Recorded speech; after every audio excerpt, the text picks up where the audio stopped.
ವಿದ್ಯಾರ್ಥಿಗಳೇ, ಕಳೆದ ಕ್ಲಾಸಲ್ಲಿ ನಾವು ಸೆಕೆಂಡ್ ಯೂನಿಟಲ್ಲಿ ವೈಯಕ್ತಿಕ ಭಿನ್ನತೆಗಳ ಬಗ್ಗೆ ತಿಳ್ಕೊಳ್ತಾ ಇದ್ದೀವಿ. ಈಗ ಆಲ್ರೆಡಿ ನಾವು ವೈಯಕ್ತಿಕ ಭಿನ್ನತೆಗಳು ಎಂದರೇನು ಅಂದರೆ ಅವುಗಳ ಡೆಫಿನೇಷನ್ನು, ನಂತರ ಏರಿಯಾಸ್ ಆಫ್ ಇಂಡಿವಿಜುವಲ್ ಡಿಫರೆನ್ಸಸ್ ಅಂದರೆ ವ್ಯಕ್ತಿ ವ್ಯತ್ಯಾಸದ ಕ್ಷೇತ್ರಗಳು ಯಾವುವು ಅಂತ ಹೇಳಿ. ಸೊ ಒಬ್ಬ ವ್ಯಕ್ತಿಯನ್ನ ಇನ್ನೊಬ್ಬ ವ್ಯಕ್ತಿಯೊಂದಿಗೆ ಹೋಲಿಕೆ ಮಾಡಿದಾಗ ಅನೇಕ ಅಂಶಗಳಿಗೆ ಸಂಬಂಧಿಸಿದಂತೆ ವ್ಯತ್ಯಾಸ ಕಂಡುಬರ್ತದೆ. ಅನೇಕ ಅಂಶಗಳಿಗೆ ಸಂಬಂಧಿಸಿದಂತೆ ವ್ಯತ್ಯಾಸ ಕಂಡು ಬರದೇ ಇದ್ರು ಕನಿಷ್ಠ ಒಂದು ಅಂಶದಲ್ಲಿ ಆದರೂ ವ್ಯತ್ಯಾಸ ಇದ್ದೇ ಇರುತ್ತೆ ಅಂತೇಳಿ ಮನೋವಿಜ್ಞಾನಿಗಳು ಹೇಳಿದ್ದಾರೆ. ಆ ಅಂಶಗಳಿಗೇನೆ ನಾವು ವ್ಯಕ್ತಿ ವ್ಯತ್ಯಾಸದ ಕ್ಷೇತ್ರಗಳು ಅಂತ ಹೇಳ್ತೀವಿ. ಸೊ ಅನೇಕ ಇದ್ದಾವೆ ವ್ಯಕ್ತಿ ವ್ಯತ್ಯಾಸದ ಕ್ಷೇತ್ರಗಳು. ಅದರಲ್ಲಿ ಪ್ರಮುಖವಾದಂಥವುಗಳನ್ನ ಲಾಸ್ಟ್ ಕ್ಲಾಸಲ್ಲಿ ನಾವು ಲಿಸ್ಟ್ ಮಾಡಿ ಅವುಗಳ ಬಗ್ಗೆ ವಿವರಣೆ ತಿಳ್ಕೊಂಡಿದ್ವಿ. ಅವು ಯಾವುದು, ವ್ಯಕ್ತಿ ವ್ಯತ್ಯಾಸದ ಕ್ಷೇತ್ರಗಳು ಯಾವುವು ಅಂತೇಳಿ ಇನ್ನೊಂದ್ಸರಿ ನೆನಪು ಮಾಡ್ಕೊಳ್ಳೋದಾದ್ರೆ, ಮೊದಲನೇದಾಗಿ ದೈಹಿಕ ಭಿನ್ನತೆ ಅಥವಾ ಅದಕ್ಕೆ ಶಾರೀರಿಕ ಭಿನ್ನತೆ ಅಂತ ಕೂಡ ಕರೀತಾರೆ. ನಂತರ ಎರಡನೇದಾಗಿ ಬೌದ್ಧಿಕ ಭಿನ್ನತೆ, ಮೂರನೇದಾಗಿ ಭಾವನಾತ್ಮಕ ಅಥವಾ ಸಂವೇಗಾತ್ಮಕ ಭಿನ್ನತೆ ಅಂತ ಹೇಳ್ತಾರೆ. ಅಂದ್ರೆ ಭಾವನೆಗಳಿಗೆ ಸಂಬಂಧಪಟ್ಟಂತ ಭಿನ್ನತೆ. ಮತ್ತೊಂದು ಅಂತಂದ್ರೆ ನಾಲ್ಕನೇದಾಗಿ ಸಾಮಾಜಿಕ ಹೊಂದಾಣಿಕೆಯಲ್ಲಿ ಭಿನ್ನತೆ.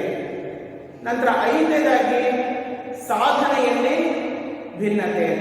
ಅಂದ್ರೆ ಎಲ್ಲ ವ್ಯಕ್ತಿಗಳಿಗೂ ಒಂದೇ ತರಹದ ತರಬೇತಿ, ಪರಿಸರ, ಅವಕಾಶ ಮಾಡಿಕೊಟ್ಟು ಕೂಡ ಅವರ ಸಾಧನೆಯಲ್ಲಿ ವ್ಯತ್ಯಾಸ ಕಂಡುಬರ್ತದೆ. ಹಾಗಾಗಿ ಸಾಧನೆಯಲ್ಲಿ ಭಿನ್ನತೆ ಅನ್ನೋದು ಕೂಡ ವ್ಯಕ್ತಿ ವ್ಯತ್ಯಾಸದ ಕ್ಷೇತ್ರಗಳಲ್ಲಿ ಒಂದಾಗಿದೆ ಅಂತೇಳಿ ಹೇಳಿದೆ. ನಂತರ ಆರನೇದಾಗಿ ಆಸಕ್ತಿಯಲ್ಲಿ ಭಿನ್ನತೆ ಅಂತ ತಿಳ್ಕೊಂಡಿದ್ವಿ. ಮತ್ತೊಂದು ಅಭಿಕ್ಷಮತೆ ಅಥವಾ ಅಭಿರುಚಿಯಲ್ಲಿ ಭಿನ್ನತೆ ಅಂತ ಹೇಳಿ ತಿಳ್ಕೊಂಡಿದ್ವಿ.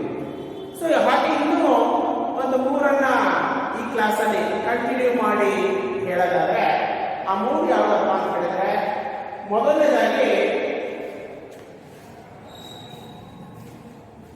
ಉಳಿದಂತ ಮೂರು ವ್ಯಕ್ತಿ ವ್ಯತ್ಯಾಸದ ಕ್ಷೇತ್ರಗಳಲ್ಲಿ ಮೊದಲನೇದಂತಂದ್ರೆ ಮನೋಭಾವಗಳಲ್ಲಿ ಭಿನ್ನತೆ ಅಂತ ಹೇಳಿ.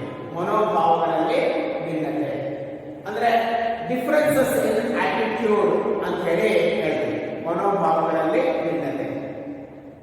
ಓಕೆ, ಅದ್ರ ಬಗ್ಗೆ ವಿವರಣೆ ತಿಳ್ಕೊಳ್ಳೋದಾದ್ರೆ ಮೊದಲು ನಾವು ಮನೋಭಾವ ಅಂದ್ರೆ ಏನು ಅಂತೇಳಿ ತಿಳ್ಕೊಳ್ಳೋಣ.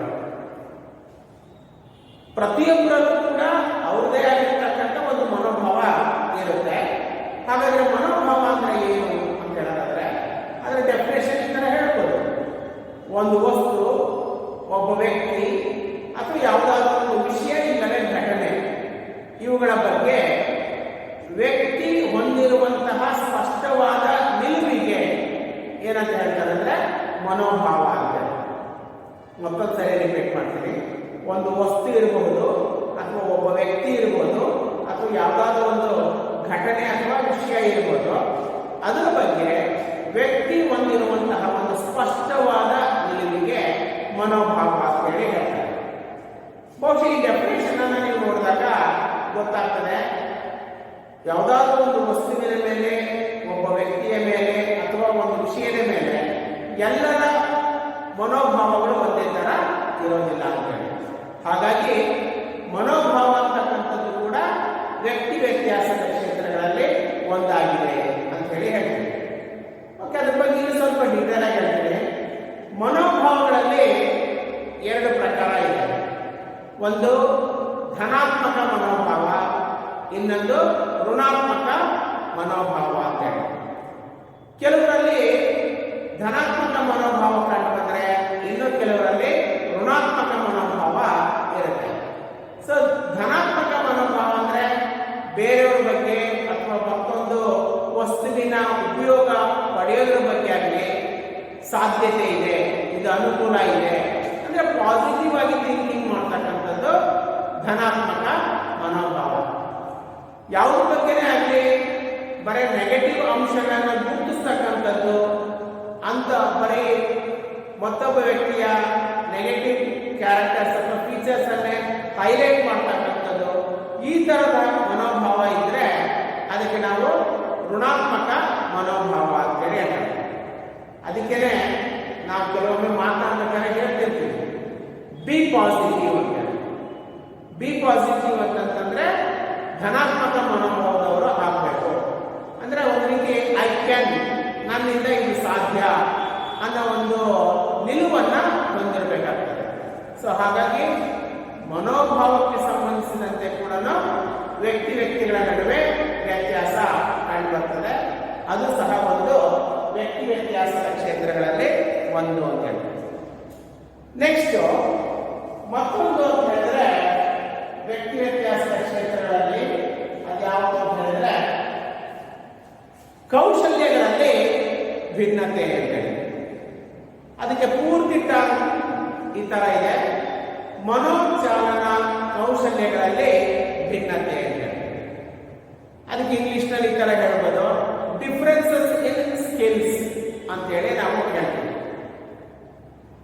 ಬೆಂಜಮಿನ್ ಎಸ್ ಬ್ಲೂಮ್ ಅನ್ನೋ ಒಬ್ಬ ಮನಃಶಾಸ್ತ್ರಜ್ಞ ನಮ್ಮ ಮೆದುಳಿನ ಕಾರ್ಯನಿರ್ವಹಣೆಯನ್ನ 3 ವಲಯಗಳನ್ನಾಗಿ ಗುರುತಿಸಿದ್ದಾರೆ. ಬೆಂಜಮಿನ್ ಎಸ್ ಬ್ಲೂಮ್ ನಮ್ಮ ಮೆದುಳನ್ನ ಅದರ ಕಾರ್ಯನಿರ್ವಹಣೆಯ ಆಧಾರದ ಮೇಲೆ 3 ವಲಯಗಳನ್ನಾಗಿ ಮಾಡಿದ್ದಾರೆ.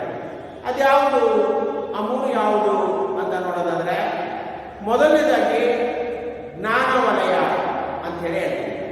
ಅಂದ್ರೆ ಜ್ಞಾನಕ್ಕೆ ಸಂಬಂಧಪಟ್ಟ ವಲಯ.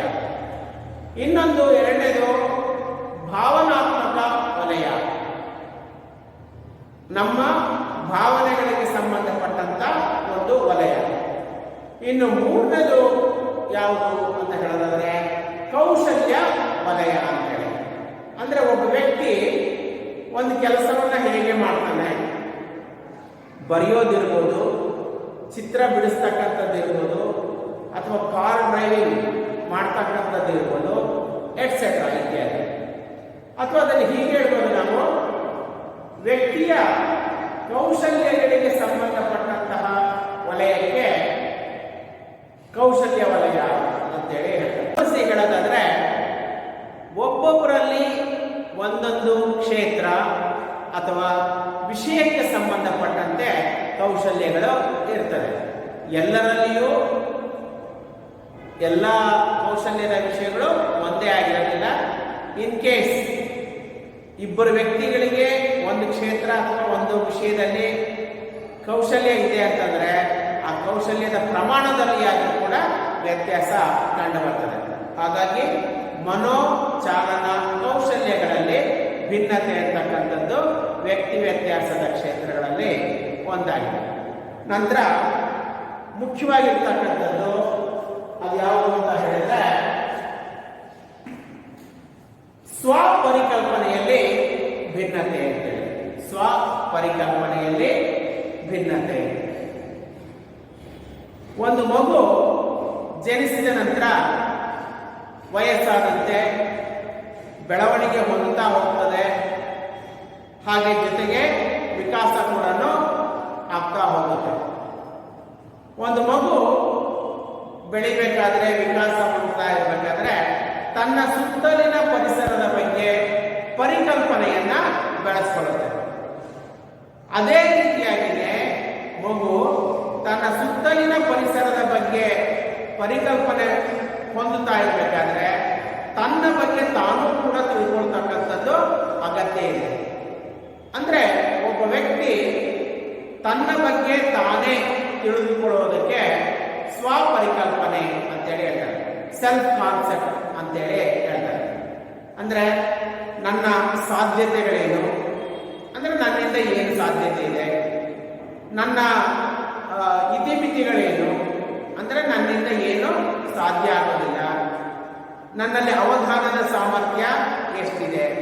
ಸೊ ಒಟ್ಟಾರೆಯಾಗಿ ಯಾವುದೇ ಒಬ್ಬ ವ್ಯಕ್ತಿ ತನ್ನ ಬಗ್ಗೆ ತಾನೇ ಅರಿವು ಅಥವಾ ತಿಳುವಳಿಕೆ ಹೊಂದೋದಿಕ್ಕೆ ಸ್ವಪರಿಕಲ್ಪನೆ ಅಂತ ಅಂತೇಳಿ ಹೇಳ್ತಾರೆ.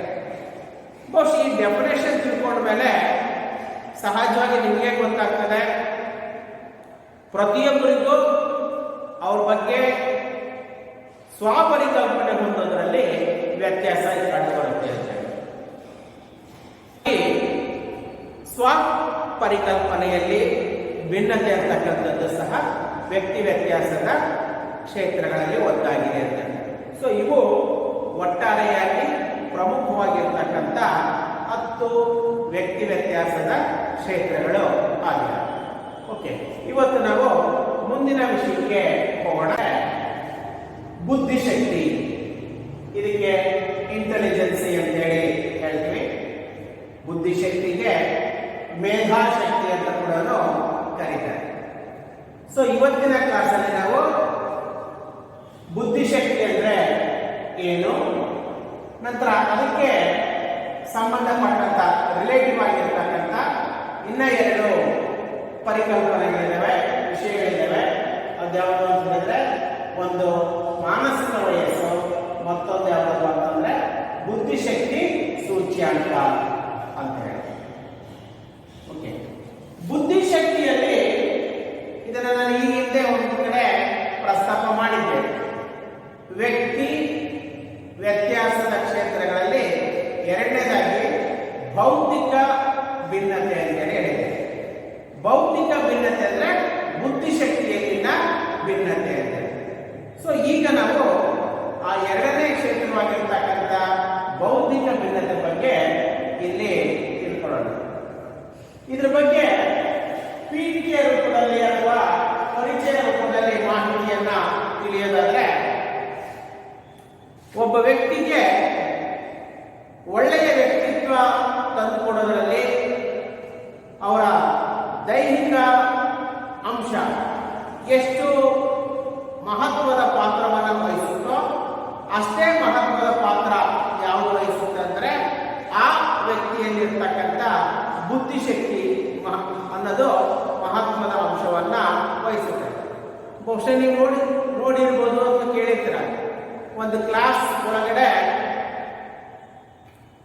ಒಂದು 100 ವಿದ್ಯಾರ್ಥಿಗಳಿದ್ದಾರೆ ಅಂದ್ರೆ ಅದರಲ್ಲಿ ಯಾರು ತುಂಬಾ ಇಂಟೆಲಿಜೆಂಟ್ ಇರ್ತಾರೆ, ಬುದ್ಧಿಶಕ್ತಿ ಇರ್ತಾರೆ, ಅವ್ರನ್ನ ಎಲ್ಲರೂ ಲೈಕ್ ಮಾಡ್ತಾ ಇರ್ತಾರೆ. ಎಲ್ಲರ ಸಮ್ಮುಖದಲ್ಲೂ ಕೂಡ ನಾವು ಅವರನ್ನ ಹೊಗಳ್ತಾ ಇರ್ತೀವಿ. ಅಂದ್ರೆ ಆ ವ್ಯಕ್ತಿಯಲ್ಲಿನ ಬುದ್ಧಿಶಕ್ತಿಯಿಂದ ಆ ವ್ಯಕ್ತಿಗೆ ಸ್ಕೋಪ್ ಅಂದ್ರೆ ಮಹತ್ವ ಸಿಗ್ತಕ್ಕಂಥದ್ದನ್ನ ನಾವು ಕಾಣ್ತೀವಿ. ಹಾಗಾಗಿ ಆ ಬುದ್ಧಿಶಕ್ತಿ ಅಂತಕ್ಕಂಥದ್ದು ವ್ಯಕ್ತಿಯ ಬದುಕಿನಲ್ಲಿ ಬಹಳ ಅಗತ್ಯವಾಗಿರ್ತಕ್ಕಂಥ ಮತ್ತು ಮಹತ್ವವಾದ ಅಂಶ ಅಂತೇಳಿ ಹೇಳ್ತೀವಿ. ಈಗ ನಾವು ಅದರ ಅರ್ಥವನ್ನು ನೋಡೋಣ. ಏನು ಅಂತಂದ್ರೆ ಬುದ್ಧಿಶಕ್ತಿ ಅಂದ್ರೆ ಏನು ಅಂತೇಳಿ ಅದರ ಅರ್ಥವನ್ನ. ಮೊದಲನೇ ಡೆಫಿನೇಷನ್ ಅನ್ನ ಈ ರೀತಿಯಾಗಿ ಹೇಳ್ಬೋದು: ಶೀಘ್ರವಾಗಿ ಗ್ರಹಿಸುವುದೇ ಬುದ್ಧಿಶಕ್ತಿ ಅಂತ. ಯಾವುದೇ ಒಂದು ವಿಷಯವನ್ನ ಬಹಳ ಬೇಗನೆ ಅರ್ಥ ಮಾಡಿಕೊಳ್ತಕ್ಕಂಥ ಸಾಮರ್ಥ್ಯವೇ ಬುದ್ಧಿಶಕ್ತಿ ಅಂತ. ಸೊ ಫಸ್ಟ್ ಡೆಫಿನೇಷನ್, ಶೀಘ್ರವಾಗಿ ಗ್ರಹಿಸುವುದೇ ಬುದ್ಧಿಶಕ್ತಿ ಅಂತ. ನೀವು ನೋಡಿರ್ಬೋದು, ಸಾಮಾನ್ಯವಾಗಿ ನಾವು ಒಂದು ವಿಷಯವನ್ನು ಕಲಿಸ್ತಾ ಇರ್ಬೇಕಾದ್ರೆ ನಾವು ಹೇಳ್ಕೊಟ್ಟಂತ ವಿಷಯವನ್ನ ನೀವು ಅಂದ್ರೆ ವಿದ್ಯಾರ್ಥಿಗಳಲ್ಲಿ ಯಾರಾದರೂ ಬೇಗ ಅರ್ಥೈಸಿಕೊಂಡ್ರೆ ಥಟ್ಟನೆ ನಮ್ಮ ಮನಸ್ಸಿನಲ್ಲಿ ಒಂದು ಅಭಿಪ್ರಾಯ ಬರ್ತದೆ. ನೋಡಿ, ಅವ್ರು ಇಂಟೆಲಿಜೆಂಟ್ ಇದ್ದಾರೆ, ಹೇಳಿದ ತಕ್ಷಣ ಅರ್ಥ ಮಾಡ್ಕೊಳ್ತಾರೆ ಅಂತೇಳಿ. ಅದು ಏನನ್ನ ಸೂಚಿಸುತ್ತೆ ಅಂದ್ರೆ ಅವರಲ್ಲಿ ಇರ್ತಕ್ಕಂತಹ ಬುದ್ಧಿಶಕ್ತಿಯನ್ನ ಸೂಚಿಸುತ್ತೆ. ಸೊ ಹಾಗಾಗಿ ಬುದ್ಧಿಶಕ್ತಿ ಅಂದ್ರೆ ಏನು ಅಂತ ಹೇಳಿ ಆ ಡೆಫಿನೇಷನ್ ಹೇಳ್ಬೋದು. ಶೀಘ್ರವಾಗಿ ಗ್ರಹಿಸುವ ಅಥವಾ ಅರ್ಥೈಸಿಕೊಳ್ಳುವ ಸಾಮರ್ಥ್ಯವೇ ಬುದ್ಧಿಶಕ್ತಿ ಅಂತೇಳಿ. ನೆಕ್ಸ್ಟ್ ಮತ್ತೊಂದು ಡೆಫಿನೇಷನ್ ಹೋಗೋಣ. ಬುದ್ಧಿಶಕ್ತಿ ಎಂದರೇನು ಅನ್ನೋದು. ಈಗ ನಾವು ಎಷ್ಟೋ ವಿಷಯಗಳನ್ನ ತಿಳ್ಕೊಳ್ತೀವಿ, ಅಂದ್ರೆ ಜ್ಞಾನವನ್ನ ಪಡಿತೀವಿ. ಹಾಗೆ ಕೆಲವು ಕೆಲಸ ಕಾರ್ಯಗಳನ್ನ ಹೇಗೆ ಮಾಡಬೇಕು ತರಬೇತಿಯನ್ನು ಕೂಡ ಪಡಿತೀವಿ.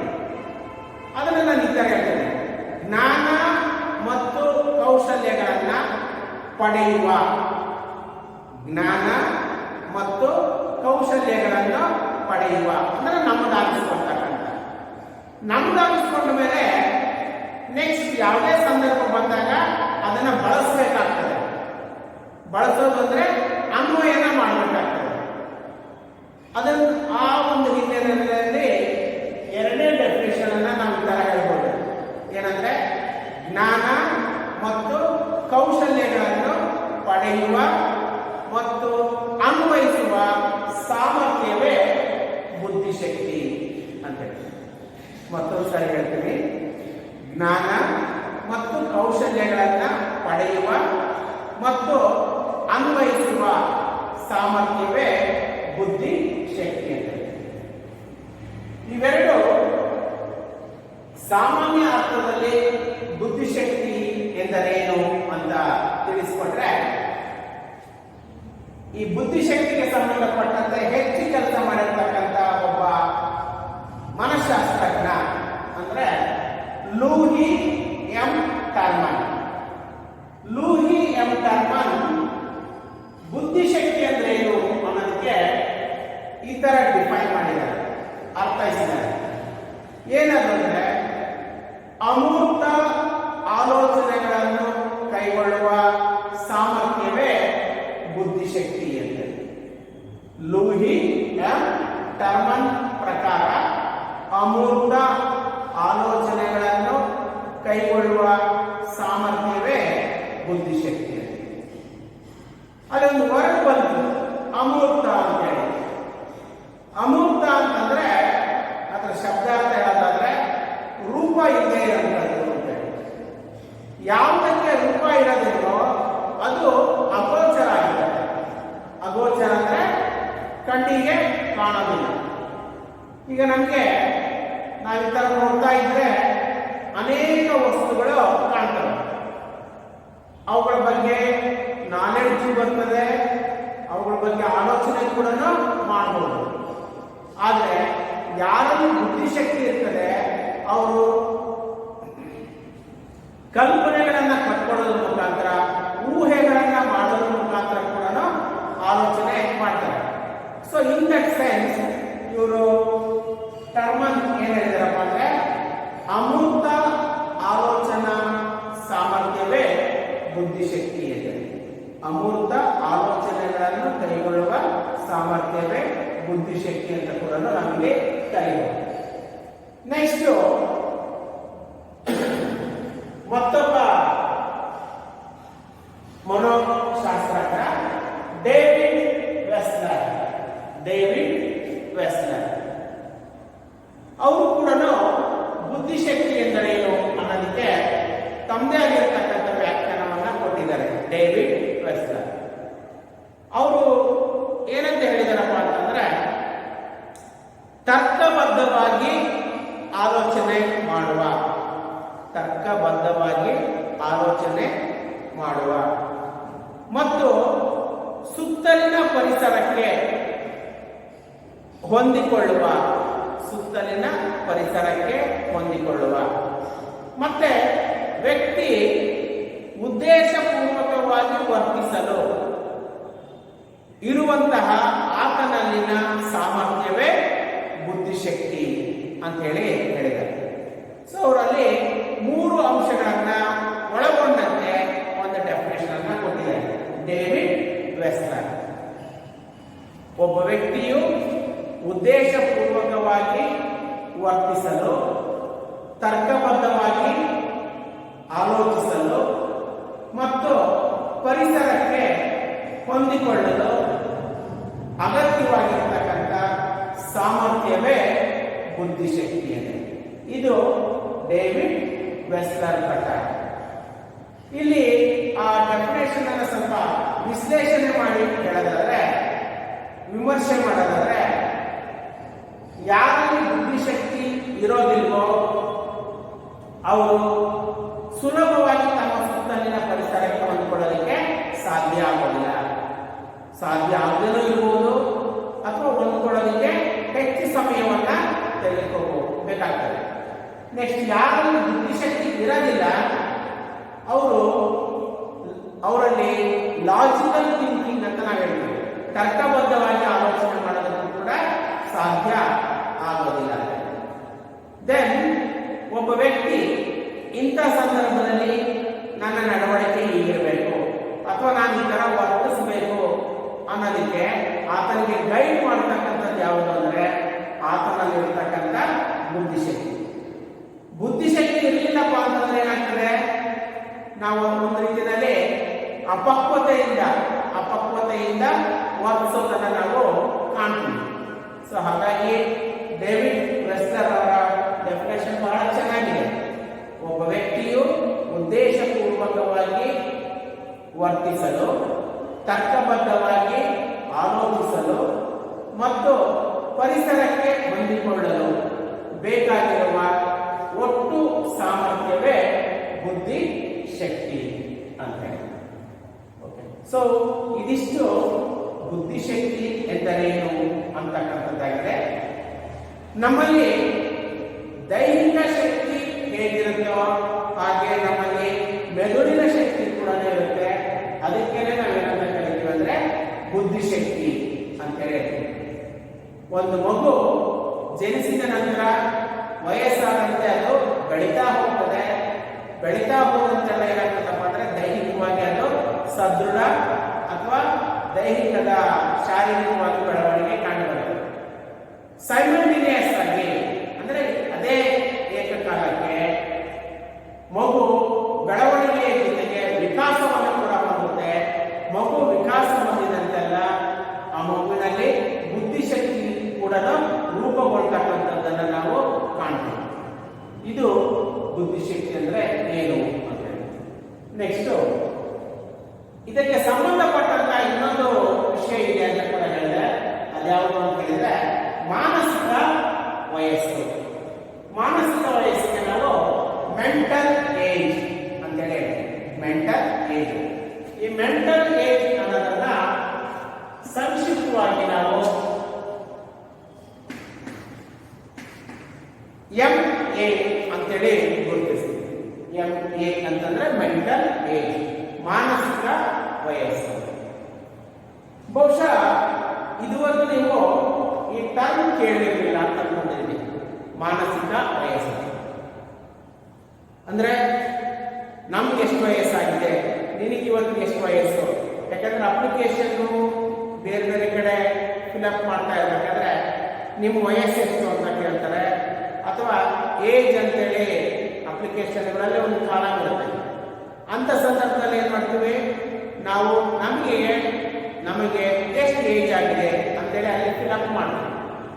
ಬಟ್ ಇಲ್ಲಿ ಇರ್ತಕ್ಕಂಥದ್ದು ಅದಲ್ಲ, ಇದು ಮಾನಸಿಕ ವಯಸ್ಸು, ಮೆಂಟಲ್ ಏಜ್, MA ಅಂತೇಳಿ ಕರೀತೀವಿ ಅಂತೇಳಿ ಹೇಳಿದೆ.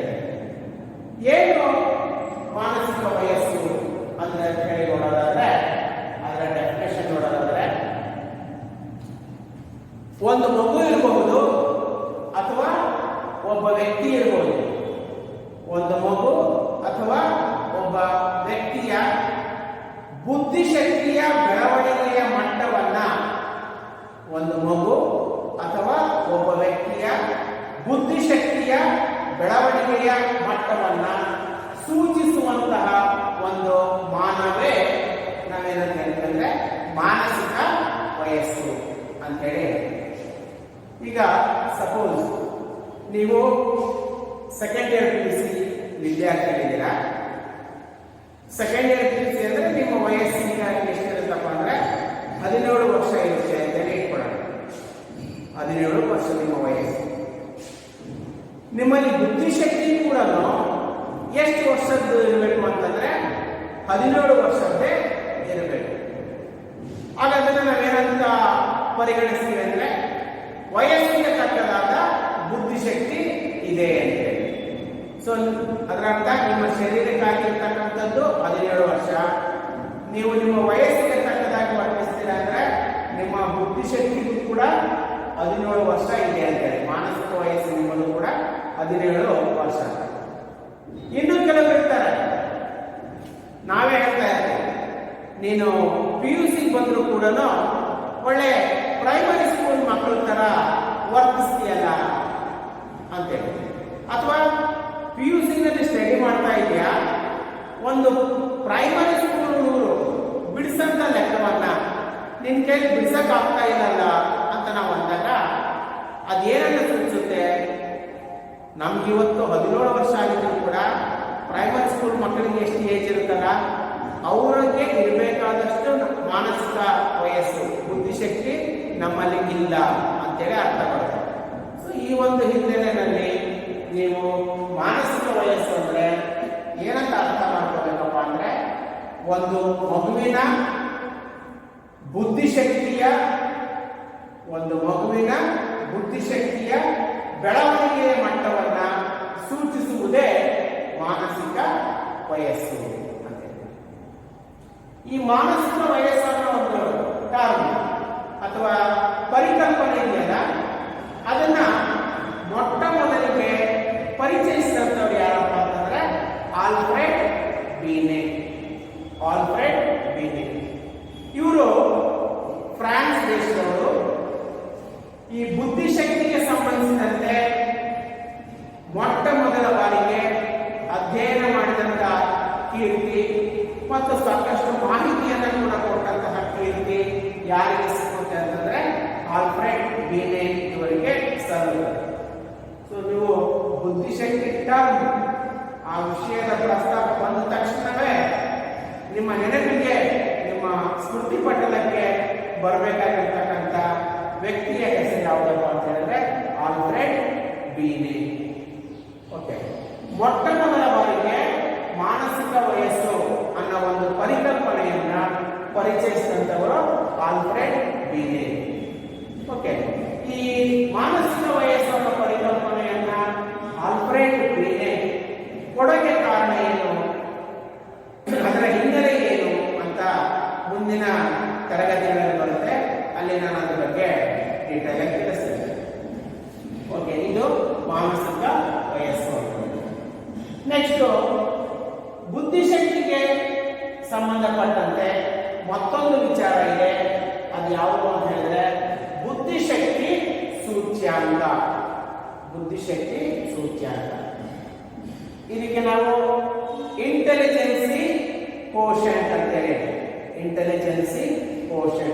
ಬುದ್ಧಿಶಕ್ತಿ ಸೂಚ್ಯಾಂಕ. ನಾವು ಹೇಗೆ ಮೆಂಟಲ್ ಏಜ್ ಅನ್ನ MA ಅಂತ ಕರಿತೀವಲ್ಲ, ಅದೇ ತರನೇ ಇಂಟೆಲಿಜೆನ್ಸಿ ಕೋಶೆಂಟ್ ಅನ್ನ IQ ನಿಂದ ನಾವು ರೆಪ್ರೆಸೆಂಟ್ ಮಾಡ್ತೀವಿ. ಬುದ್ಧಿಶಕ್ತಿ ಸೂಚ್ಯಾಂಕಕ್ಕೆ ಇನ್ನೊಂದು ಟರ್ಮ್ ಇದೆ, ಬುದ್ಧಿಲಬ್ಧ ಅಂತ ಕೂಡ ಹೇಳ್ತಾರೆ.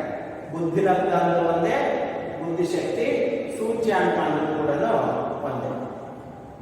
ಈ ಮಾನಸಿಕ ವಯಸ್ಸು ಅನ್ನೋದನ್ನ ಹೇಗೆ ಮೊಟ್ಟ ಮೊದಲ ಬಾರಿಗೆ ಆಲ್ಫ್ರೆಡ್ ಬೀನೆ ಪರಿಚಯಿಸಿದ್ರು, ಅದೇ ತರನೇ ಈ ಬುದ್ಧಿಶಕ್ತಿ ಸೂಚ್ಯಾಂಕ ಅನ್ನೋ ಕಾನ್ಸೆಪ್ಟ್ ಅನ್ನ ಕೊಟ್ಟಂತವ್ರು ಯಾರಪ್ಪ ಅಂತ ಹೇಳಿದ್ರೆ ಜರ್ಮನಿ ದೇಶದ ಮನೋವಿಜ್ಞಾನಿಯಾಗಿರ್ತಕ್ಕಂಥ ವಿಲಿಯಂ ಸ್ಟಾಲಿನ್. ಇವರು ಬುದ್ಧಿಶಕ್ತಿ ಸೂಚ್ಯಾಂಕ ಪರಿಕಲ್ಪನೆಯನ್ನ ಪರಿಚಯಿಸಿದಂತವರು ಆಗಿದ್ದಾರೆ.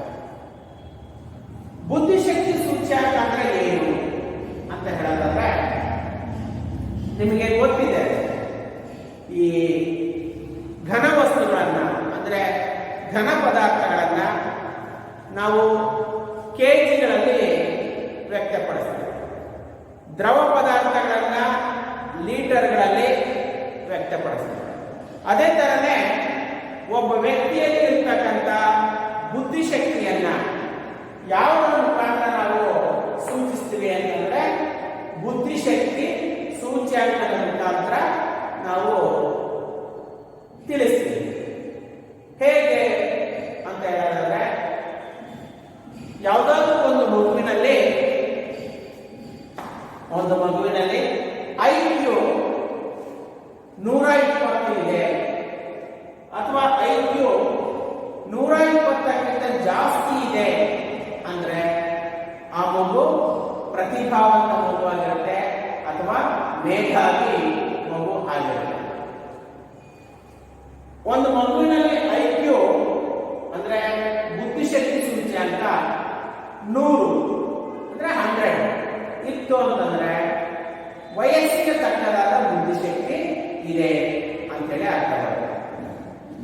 ಆ ಐಕ್ಯೂ ಅನ್ನೋದು ಬುದ್ಧಿಶಕ್ತಿ ಸೂಚ್ಯಂಕ ಅನ್ನೋದು 100ಕ್ಕಿಂತ ಕಡಿಮೆ ಇದ್ರೆ ಏನಾಗ್ತದಪ್ಪ ಅಂತಂದ್ರೆ ನಾವೇನು ವರ್ಣ ಬಳಸ್ತೀವಲ್ಲ, ಅವನು ಸ್ವಲ್ಪ ದಡ್ಡ ಇದ್ದಾನೆ, ಮೂರ್ಖ ಇದ್ದಾನೆ, ಅಥವಾ ಏನೋ ಒಂದು ನ್ಯೂನತೆಯನ್ನ ಹೊಂದಿರತಕ್ಕಂಥ ಮಗು ಅಂತ ಇದರ ಗುರುತಿಸ್ತೀವಲ್ಲ, ಅದು 100ಕ್ಕಿಂತ ಕಡಿಮೆ ಇದ್ರೆ ಆಗ್ತದೆ.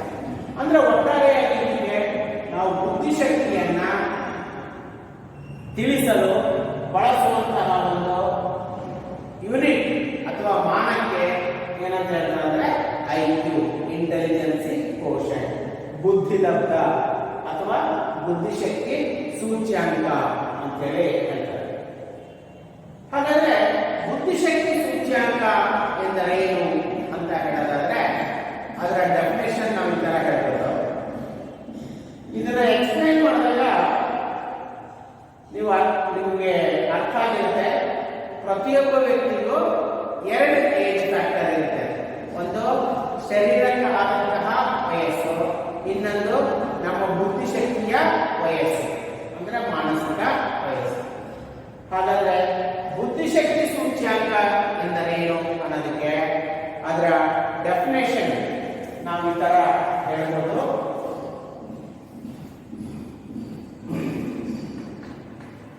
ಅದರ ಡೆಫಿನೇಷನ್ ನಾವು ಈ ತರ ಹೇಳ್ಬೋದು. ಏನಂತಂದ್ರೆ ದೈಹಿಕ ವಯಸ್ಸು ಮತ್ತು ಮಾನಸಿಕ ವಯಸ್ಸು ಇವುಗಳ ನಡುವಿನ ಅನುಪಾತಕ್ಕೆ ಏನಂತ ಹೇಳ್ತಾರೆ ಅಂದ್ರೆ ಬುದ್ಧಿಶಕ್ತಿ ಸೂಚ್ಯಂಕ ಅಂತೇಳಿ ಹೇಳ್ತಾರೆ. ಒಬ್ಬ ವ್ಯಕ್ತಿಯ ಅಥವಾ ಒಂದು ಮಗುವಿನ ದೈಹಿಕ ವಯಸ್ಸು ಮತ್ತು ಆ ಮಗುವಿನ ಮಾನಸಿಕ ವಯಸ್ಸುಗಳ ನಡುವಿನ ಅನುಪಾತವೇ ಬುದ್ಧಿಶಕ್ತಿ ಸೂಚ್ಯಂಕ ಅಂತ. ಸೊ ಈ ಪರಿಕಲ್ಪನೆಯನ್ನ ಕೊಟ್ಟಂತಹ ವ್ಯಕ್ತಿ ಯಾರಪ್ಪ ಅಂತಂದ್ರೆ ಜರ್ಮನ್ ಮನೋವಿಜ್ಞಾನಿಯಾಗಿರ್ತಕ್ಕಂಥ ವಿಲಿಯಂ ಸ್ಟರ್ನ್ ಅವರಾಗಿದ್ದಾರೆ. ಈಗ ನಾನು ಏನಾದ್ರೆ ಡೆಫಿನೇಷನ್ ಹೇಳಿದ್ದಲ್ಲ, ದೈಹಿಕ ವಯಸ್ಸು ಮತ್ತು ಮಾನಸಿಕ ವಯಸ್ಸುಗಳ ನಡುವಿನ ಅನುಪಾತವೇ ಬುದ್ಧಿಶಕ್ತಿ ಸೂಚ್ಯಂಕ. ಆ ಡೆಫಿನೇಷನ್ ಅನ್ನು ನಾವು ಒಂದು ಸೂತ್ರದ ಮುಖಾಂತರ ಕೂಡ ವ್ಯಕ್ತಪಡಿಸಲಿಕ್ಕೆ ಸಾಧ್ಯತೆ ಇದೆ. ಆ ಸೂತ್ರ ಯಾವುದು ಅಂತ ಹೇಳಿದ್ರೆ IQ is equal to MA divided by CA into 100. ಇದು ಸೂತ್ರ.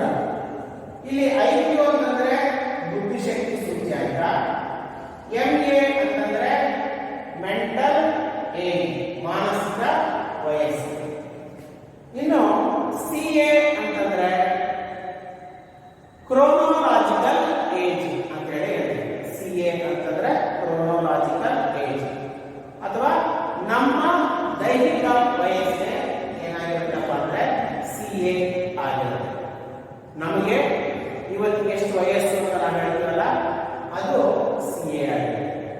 ಸೊ ಹೀಗೆ ಒಬ್ಬ ವ್ಯಕ್ತಿಯ ಮಾನಸಿಕ ವಯಸ್ಸನ್ನ ಆತನ ದೈಹಿಕ ವಯಸ್ಸಿನಿಂದ ಭಾಗಿಸಿದಾಗ ಬರುವಂತಹ ಭಾಗಲಬ್ಧವನ್ನ ಶೇಕಡ ಅಂದ್ರೆ into 100 ಶೇಕಡಗಳಲ್ಲಿ ವ್ಯಕ್ತಪಡಿಸಿದಾಗ ಏನ್ ಬರುತ್ತೆ ಅಂದ್ರೆ IQ ಬರುತ್ತೆ. ಆ IQನೇ ಬುದ್ಧಿಶಕ್ತಿ ಸೂಚ್ಯಂಕ ಆಗಿದೆ. ಬುದ್ಧಿಶಕ್ತಿ ಸೂಚ್ಯಂಕ ಅನ್ನೋ ಒಂದು ಕಾನ್ಸೆಪ್ಟ್ ಕೊಟ್ಟಂತವರು ವಿಲಿಯಂ ಸ್ಟರ್ನ್ ಇವರಾಗಿದ್ರೆ ಆ ಒಂದು ಕಾನ್ಸೆಪ್ಟ್ಗೆ ಈ ತರದ ಒಂದು ಸೂತ್ರವನ್ನ ರಚನೆ ಮಾಡಿ ಬುದ್ಧಿಶಕ್ತಿ ಸೂಚ್ಯಂಕ ಅನ್ನೋ ಒಂದು ಪರಿಕಲ್ಪನೆಯನ್ನ ಜನಪ್ರಿಯಗೊಳಿಸಿದಂಥವರು ಯಾರಂತಂದ್ರೆ ಲೋಹಿ ಎಂ ಟರ್ಮನ್ ಅವರು ಆಗಿದ್ದಾರೆ. ಸೊ ಒಟ್ಟಾರೆಯಾಗಿ ಬುದ್ಧಿಶಕ್ತಿ ಸೂಚ್ಯಂಕದ ಬಗ್ಗೆ ಇವರಿಬ್ರು ಕೂಡ ವರ್ಕ್ ಮಾಡಿರ್ತಕ್ಕಂಥದ್ದನ್ನ ನಾವು ಕಾಣ್ತೀವಿ. ಸೊ ಹಾಗಾಗಿ ಬುದ್ಧಿಶಕ್ತಿ ಸೂಚ್ಯಂಕ ಅಂದ್ರೆ IQ is equal to MA divided by CA into 100. ನಾನು ಆಗಲೇ ಡೆಫಿನೇಷನ್ ಹೇಳಿದೆ, ಮಾನಸಿಕ ವಯಸ್ಸು ಮತ್ತು ದೈಹಿಕ ವಯಸ್ಸು ಇವುಗಳ ನಡುವಿನ ಅನುಪಾತ ಸೂಚ್ಯಾಂಕ ಅಂತೆ. ಸೊ ಇದು ಬುದ್ಧಿಶಕ್ತಿಗೆ ಸಂಬಂಧಪಟ್ಟಂತ ಒಂದು ವಿಚಾರ ಆಗಿದೆ. ನೆಕ್ಸ್ಟ್, ಈ ಸೂತ್ರವನ್ನು ನೀವು ನೋಡಿದಾಗ ಇಲ್ಲಿ ಸೂತ್ರದಲ್ಲಿ ಒಟ್ಟಾರೆಯಾಗಿ 1, 2, 3, 4 ಅಂಶಗಳಿದೆ. ಆ 4ರಲ್ಲಿ 100 ಗೊತ್ತಿದೆ ನಮಗೆ. ಇನ್ನು 3 ಅನ್ನೋನ್ ಫ್ಯಾಕ್ಟರ್ಸ್ ಇದೆ. ಅನ್ನೋನ್ ಅಂದ್ರೆ ಗೊತ್ತಿಲ್ಲದೆ ಇರತಕ್ಕಂಥ ಅಂಶಗಳು. ಈ 3ರಲ್ಲಿ ಯಾವುದೇ 2ರ ಬೆಲೆ ಕೊಟ್ಟರು ಆ 2ರ ಬೆಲೆಗಳನ್ನ ನಾವು ಸೂತ್ರದಲ್ಲಿ ಆದೇಶ ಮಾಡಿ 3ನೇ ಬೆಲೆಯನ್ನ ಲೆಕ್ಕಾಚಾರದಿಂದ ಕಂಡುಹಿಡಿಯಲಿಕ್ಕೆ ಸಾಧ್ಯತೆ ಇದೆ. ಉದಾಹರಣೆ ಅಂತಂದ್ರೆ ಒಂದು ಮಗುವಿನ ಮಾನಸಿಕ ವಯಸ್ಸು ಎಷ್ಟಿದೆ, ದೈಹಿಕ ವಯಸ್ಸು ಎಷ್ಟಿದೆ, ಹಾಗಿದ್ರೆ ಆ ಮಗುವಿನ ಬುದ್ಧಿಶಕ್ತಿ ಸೂಚ್ಯಾಂಕ ಎಷ್ಟು ಅಂತಂದ್ರೆ ಆಗ ನಾವು ಮಾನಸಿಕ ವಯಸ್ಸಿನ ಬೆಲೆಯನ್ನು ಇಲ್ಲಿ ಹಾಕೋತೀವಿ, ನಿಜ ವಯಸ್ಸಿನ ಬೆಲೆಯನ್ನು ಇಲ್ಲಿ ಹಾಕೋತೀವಿ. ಲೆಕ್ಕಾಚಾರದಿಂದ ಆ ಮಗುವಿನ ಐಕ್ಯೂ ಎಷ್ಟು ಅಂತ ಹೇಳಿ ಕಂಡಿದ್ದೀವಿ. ಅಂದ್ರೆ ಹೀಗೆ ನಾವು ಕೆಲವೊಂದು ಲೆಕ್ಕಗಳನ್ನು ಕೊಡಲು ಇಲ್ಲಿ ಮಾಡಬೇಕಾಗುತ್ತೆ. ಅಂದ್ರೆ ಒಂದು ಮಗುವಿನ ಮಾನಸಿಕ ವಯಸ್ಸು 12 ವರ್ಷ, ದೈಹಿಕ ವಯಸ್ಸು 10 ವರ್ಷ ಆಗಿದ್ದರೆ ಆ ಮಗುವಿನ ಬುದ್ಧಿಶಕ್ತಿ ಸೂಚ್ಯಾಂಕ ಏನಾಗಿರುತ್ತೆ?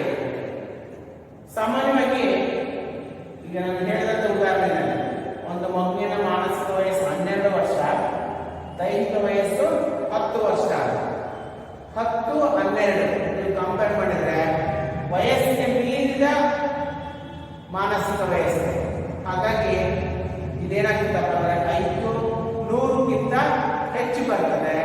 ಹಾಗಾಗಿ ನಾವಿಲ್ಲಿ ಆ ಮಗುವಿನಲ್ಲಿ ಐಕ್ಯೂ, ನನಗೆ ಹೇಳಿದಂತ ಉದಾಹರಣೆಗೆ ಐಕ್ಯೂ 120 ಬರ್ತದೆ. ಹಾಗಾಗಿ ಆ ಮಗು ಪ್ರತಿಭಾವಂತ ಮಗು ಅಂತ ಹೇಳಿ ಹೇಳ್ತೀವಿ. ಬಹುಶಃ ಇಷ್ಟೆಲ್ಲ ಹೇಳಿದಾದ್ಮೇಲೆ ನಿಮಗೆ ಸ್ವಲ್ಪ ಅದ್ರ ಬಗ್ಗೆ ನಾಲೆಡ್ಜ್ ಬರಬೇಕು. ಯಾವುದ್ರ ಬಗ್ಗೆ ಅಂತಂದ್ರೆ ಬುದ್ಧಿಶಕ್ತಿ ಬಗ್ಗೆ. ಇದುವರೆಗೂ ನೀವು ಅನ್ಕೊಂಡಿರ್ತೀರ ಪ್ರಶ್ನೆಗಳಿಗೆ ಉತ್ತರ ಹೇಳಿದ್ರೆ ಅಥವಾ ಲೆಕ್ಕಗಳನ್ನ ಬೇಗ ಬಿಡಿಸಿದ್ರೆ ಅದು ಪರೋಕ್ಷವಾಗಿ ನಮ್ಮಲ್ಲಿ ಇರ್ತಕ್ಕಂಥ ಬುದ್ಧಿಶಕ್ತಿಯನ್ನ ಸೂಚಿಸುತ್ತೆ ಅಂತ ನಾವು ಇಂಟೆಲಿಜೆಂಟ್, ಬ್ರಿಲಿಯಂಟ್ ಈ ತರ ಎಲ್ಲ ಕರಿತೀವಿ. ಬಟ್ ಮನೋವಿಜ್ಞಾನಿಗಳ ಪರಿಭಾಷೆಯಲ್ಲಿ ಹೇಳೋದಾದ್ರೆ ಐಕ್ಯೂ ಆಧಾರದ ಮೇಲೆ ಒಂದು ಮಗು ಎಷ್ಟು ಐಕ್ಯೂ ಅಂತಂದ್ರೆ ಬುದ್ಧಿಶಕ್ತಿ ಸೂಚ್ಯಾಂಕ ಹೊಂದಿದೆ ಅನ್ನೋದ್ರ ಮೇಲೆ ಆ ಮಗುವಿನಲ್ಲಿರ್ತಕ್ಕಂಥ ಬುದ್ಧಿಶಕ್ತಿ ಎಷ್ಟಿದೆ ಅನ್ನೋದು ನಮಗೆ ಗೊತ್ತಾಗುತ್ತೆ. ಸೊ ಹೀಗೆ ವ್ಯಕ್ತಿ ವ್ಯತ್ಯಾಸದ ಕ್ಷೇತ್ರಗಳಲ್ಲಿ ಬುದ್ಧಿಶಕ್ತಿ ಅನ್ನೋದು ಕೂಡ ಒಂದಾಗಿದೆ. ಅದಕ್ಕೆ ಸಂಬಂಧಪಟ್ಟ ವಿಚಾರಗಳನ್ನೇ ಒಂದು ಮಾನಸಿಕ ವಯಸ್ಸು, ಮತ್ತೊಂದು ಬುದ್ಧಿಶಕ್ತಿ ಸೂಚ್ಯಾಂಕ ಆಗಿದೆ. ಓಕೆ, ನಂತರದ ಕ್ಲಾಸಲ್ಲಿ ನೆಕ್ಸ್ಟ್ ಕ್ಲಾಸಲ್ಲಿ ಮತ್ತೊಂದು ಹೊಸ ವಿಷಯಕ್ಕೆ ಹೋಗೋಣ. ಅದು ಯಾವುದು ಅಂತ ಹೇಳಿದ್ರೆ ಸಂವೇಗಾತ್ಮಕ ಬುದ್ಧಿಶಕ್ತಿ ಅಂತ. ಬಟ್ ಆ ಸಂವೇಗಾತ್ಮಕ ಬುದ್ಧಿಶಕ್ತಿಗಿಂತ ಮುಂಚೆ ನಾವು ಇನ್ನೂ ಒಂದು ವಿಚಾರವನ್ನು ತಿಳ್ಕೊಳ್ಬೇಕಾಗ್ತದೆ. ಅದೇನು ಅಂತ ಹೇಳಿದ್ರೆ ಬುದ್ಧಿಶಕ್ತಿ ಅನ್ನೋದು ಪ್ರತಿಯೊಬ್ಬರಲ್ಲೂ ಇರುತ್ತೆ, ಆದರೆ ಏಕ ಪ್ರಕಾರವಾಗಿ ಇರೋದಿಲ್ಲ.